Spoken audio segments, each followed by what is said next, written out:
Hello Prakamyas. Today we are going to understand the exploration method used by archaeologists in history. So as we know कि हमें पता है कि धरती के नीचे बहुत सारे ऐसे प्रूफ हैं जो हम एज आर्कियोलॉजिस्ट यूज़ करते हैं, बट क्या बिना धरती खोदे जाना जा सकता है? तो let's see today. So our game plan will be, we will first see the magnetometry, resistivity and GPR, the 3D model that were used as a geophysical method for exploration in archaeology.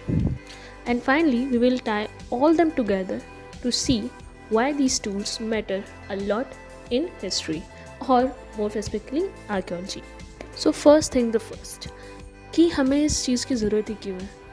अब देख सकते हैं आपके पैर के नीचे पूरी दुनिया है, but without lifting a shovel how will you understand that there is something beneath you? So here come to the RME Wheeler's important thing कि जो आर्कियोलॉजी है by its nature actually destruct the context. You cannot put the things that was there before, and in that case it is very much important to first have a geophysical survey और एक बार mapping कर ली जाए ताकि उस चीज़ के लिए काम करना आसान हो जाए. As we know, Wheeler sees archaeology as methodical destruction. So in that context it is important कि आप उस destruction को करने से पहले context ऊपर तैयार कर लो. तो here come the geophysical survey. Basically it is a non-destructive method to create a map of subsurface features by measuring the variation in physical and chemical ground properties. Now ये जो है ना, ये basically artifact नहीं ढूंढ के दे रहा. ये क्या कर रहा है? ये हमें कह सकते हैं एक्सरे की तरह है जो अर्थ को मैप करके हमारे सामने क्रिएट करता है so that we can plan our excavation accordingly. So here come the first. So first come is magnetometry. ये एक ऐसा सुपरस्टार है जो कुछ भी छू सकता है, वो जिसमें फायरिंग इन्वॉल्व हो. So what is the principle behind it? So when you heat any pot or there any campfire or something, तो जब आप मूव करोगे इस डिवाइस को लेके तो ये बेसिकली डिटेक्ट कर देगा change in the magnetic effect due to heating, और उस चेंज से ये आपको लोकेशन मैप कर देगा.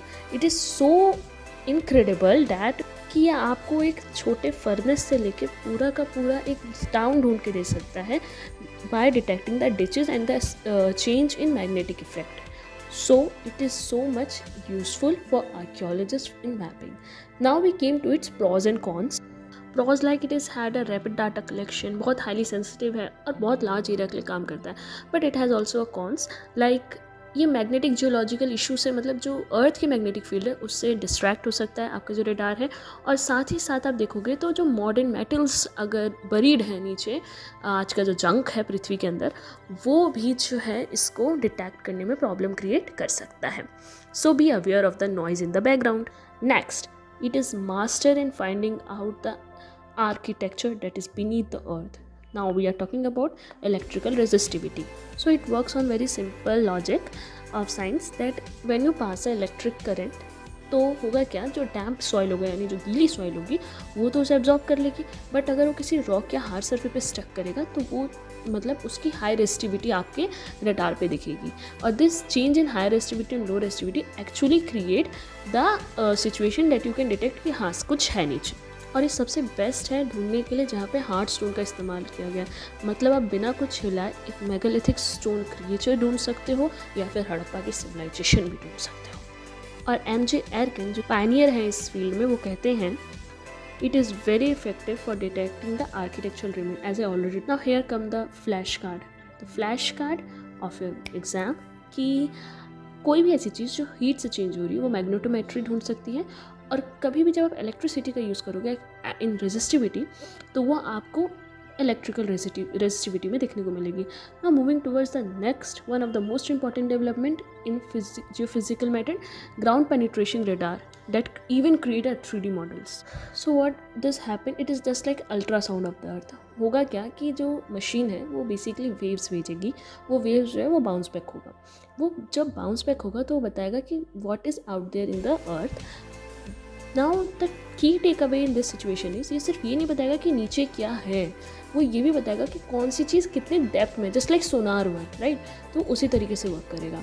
और यही जो चीज़ है वो इससे बाकी सबसे डिफरेंट करती है. Why I am telling that it's give a 3D model because it also tells about the variation in the strata, जो कि सबसे ज़्यादा इंपॉर्टेंट होता है हमें कितना डीप खोदना है ये जानने के लिए। Now coming to the pros and cons, ये वैसे तो बहुत यूज़फुल है बट इसका एक प्रॉब्लम ये है कि बहुत ज़्यादा एक्सपेंसिव मिलता है, और सेकंड थिंग ये जो डैम क्ले सॉइल होते हैं उसमें बहुत अच्छे से काम नहीं कर पाते, क्योंकि जो रेडार साउंड है वो एक्चुअली एब्जॉर्ब हो जाती है। सो अगर आप आर्कियोलॉजी में कुछ करना ही चाहते हैं और खूब पैसा लगाना चाहते हैं, so go for GPR। So now, why all these methods matters? Means now we are going to know about the benefits. So first thing is it helps us to preserve the sites. How? Basically ये एक non destructive investigation है, तो पहले हम plan कर सकते हैं proper excavation. ऐसा नहीं कि बस हथौड़ा छीन उठाया और ले मारा निकल आया, ऐसा तो वैसे भी नहीं होता, तो वो जो नुकसान होता है वो भी नहीं होगा। सेकंड चीज़ जो आती है ना हमारे पास, वो आती है कि हमें स्मार्टर प्लान करने में मदद करता है। मीन्स आपका टारगेट की क्या है, आप उस पर फोकस कर सकते हो, और फिर आप कितना आपको एनालिसिस करना है ना, मतलब ये आपको लैंडस्केप एनालिसिस में सबसे ज़्यादा मदद करता है। सो द थिंग इज़ ये सिर्फ एक कहने और सुनाने की बात नहीं है, इससे बड़े बड़े खोज किए गए, जैसे कि हड़प्पा से होकर बहुत सारे स्तूपास तक। So now the question is, तो अब क्वेश्चन क्या है, जैसे एन हॉडर कहते हैं कि जियोफिजिकल एनॉमलीज जो है वो कॉन्टेक्चुअल इंटरप्रिटेशन चाहती है। ये जो हमारे टूल्स हैं ना वो सब्सिट्यूट नहीं कर रहे।